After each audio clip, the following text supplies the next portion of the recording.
Hello everyone, and welcome to today's session on the Organisational's resource. In this lesson, we are going to look at the resources that organisations need to survive, compete, and grow. These resources are more than just tools or money. They are the assets, both tangible and intangible, that help a company create value, deliver products or services, and build long-term sustainability. By the end of this session, you will understand what essential resources are, how they impact profitability and resilience, and how organisations can manage them effectively in times of disruption. Essential resources in organisations. Essential resources are at the heart of every organisation's ability to create value propositions and deliver services to customers. They include assets that are absolutely critical for success. These resources can be divided into two broad categories: tangible assets and intangible assets. Tangible assets are physical things that can be seen and measured, while intangible assets are less visible but equally powerful in creating competitive advantage. Together, these resources differentiate an organisation from its competitors and directly affect sustainability and profitability. Tangible, human, and financial resources. Let's look more closely at the categories of essential resources. First, tangible assets. These include equipment, buildings, inventory, manufacturing plants, and distribution systems. For product-based businesses, these assets are the foundation of operations. Service-based businesses may require different tangible resources, but they are no less important. These assets must be maintained and updated regularly to remain efficient. Second, human resources. Employees are often undervalued, but they are essential. They are critical to operations, especially in service industries, where creativity and knowledge drive success. For many organisations, the most important resource is not machinery or buildings, but the people who work there. Third, financial resources. These include cash, lines of credit, stock options, and other forms of capital. Strong financial resources ensure stability during disruptions and allow organisations to seize opportunities. For example, banks rely almost entirely on their financial resources as the basis of their business. Organisational disruption policies. Build a trusted team. No matter how strong your resources are, every organisation must prepare for disruption. The first policy is to build a trusted team. This means bringing together a crisis management group made up of strategic decision makers. These include leaders responsible for strategy, human resources, operations, communications, legal, and risk management. The team must be empowered to make and execute decisions quickly. Without this authority, delays can cost the organisation time, money, and even reputation. Review plans and use timely intelligence. The second disruption policy is to review current plans and capabilities. Organisations must immediately assess their existing business continuity and contingency plans, update them for changing conditions, and bridge any gaps that exist. Outdated or incomplete plans can leave organisations vulnerable. The third policy is to utilise timely intelligence.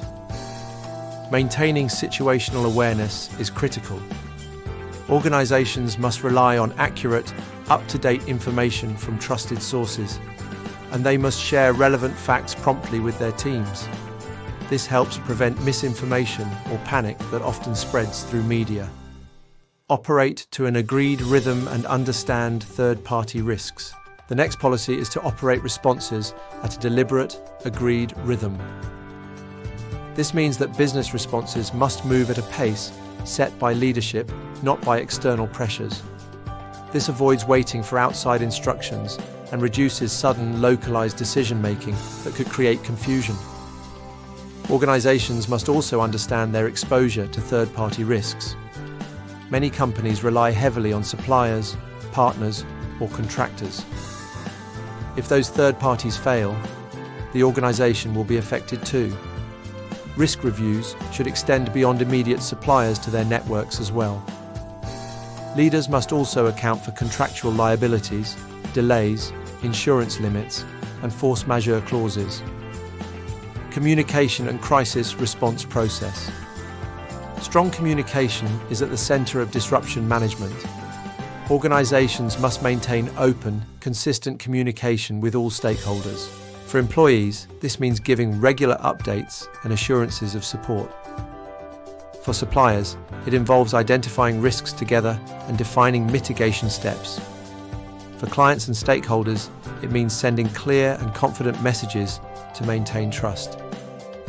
In addition, organizations must establish or reinforce their crisis response processes.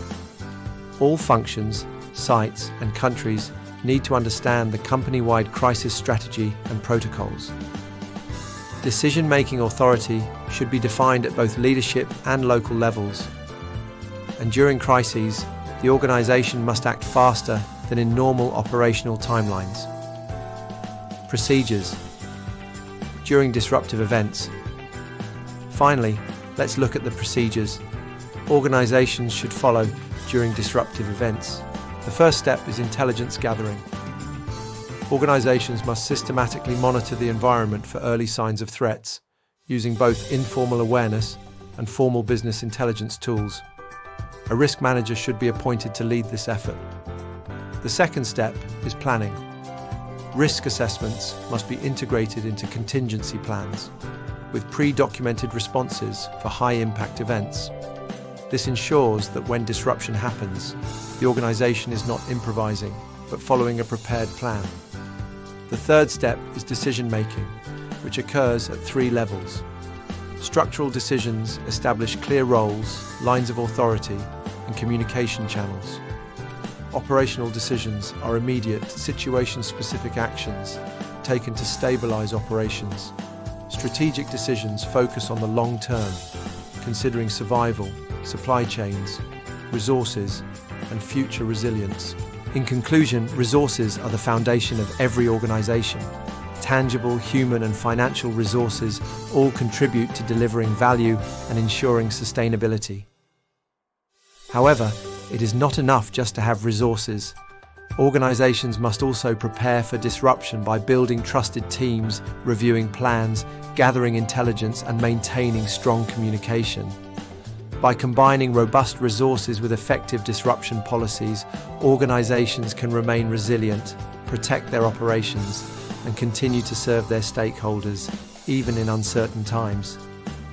Thank you for joining today's session.